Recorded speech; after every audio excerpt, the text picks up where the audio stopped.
Владимир Шипицын, член Политсовета Санкт-Петербургского демократического движения «Солидарность». Прослушал ваш доклад, очень интересный. В основном я его поддерживаю, точно так же, как и учредительную декларацию. Но складывается такое впечатление, что свои преступления, подспудное впечатление, что свои преступления путинский режим начал 20 февраля 2014 года, когда напал на Украину. На самом деле, мое мнение, что путинский режим был преступным с момента своего зарождения, 9 августа 1999 года. Поэтому хотелось бы, чтобы как-то были отражены и те военные преступления, которые были совершены путинским режимом до 2014 года, а именно десятилетняя война против народа Ичкерии, завершившаяся реоккупацией Ичкерии. К сожалению, здесь нет делегации Ичкерии, поэтому мне приходится говорить об этом. Это десятилетняя война, не пятилетняя, десятилетняя, сопровождавшаяся массовыми убийствами, изнасилованиями и прочими военными преступлениями.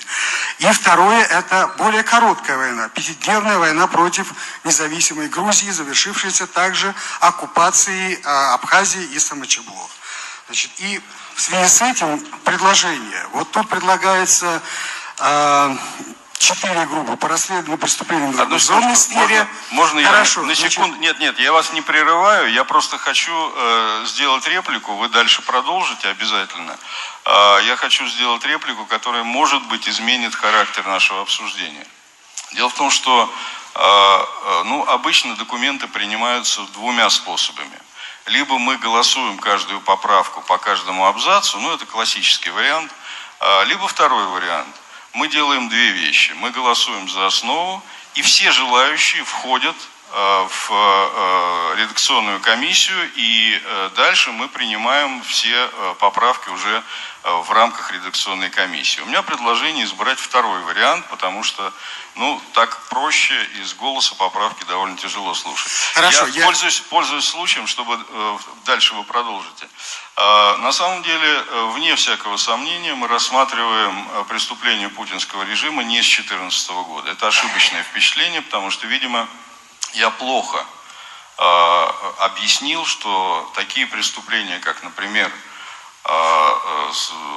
узурпация власти, они, конечно, относятся не к 2014 году, они начались с Чеченской войны, которая была развязана исключительно знаменитые все эти походы Басаева, устроенные спецслужбами, это взрывы домов и так далее. То есть эта совокупность преступлений, она, безусловно, начинается оттуда. Поэтому... Вы сказали то, что я хотел сказать. Все, я почему вас перебил? Потому что я понимаю, что это недоразумение. Точно таким же образом, безусловно, и война Грузии войдет в перечень преступлений, вне всякого сомнения. Тут вопросов нет никаких. Хорошо, тогда я завершу одним предложением. У меня, предварительное предложение заменить две эти группы по Украине и по Сирии одной группой по военным преступлениям путинского режима. Я возражаю и готов объяснить. Дело в том, что это все-таки два самостоятельных преступления, которые требуют разных экспертов и разные доказательные базы. Очень тяжело будет огромную такую сессию провести, где будет и Сирия, и Украина. Это очень тяжело.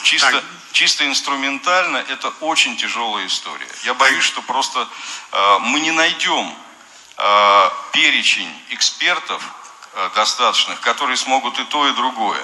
И не найдем тот состав трибунала, который будет готов. Потому что Украина – это отдельная история. Здесь надо очень много работать именно с украинскими коллегами. Сирия – отдельная история. Давайте обсудим. Тогда встречное предложение добавить две группы по Ичкерии и по Грузии.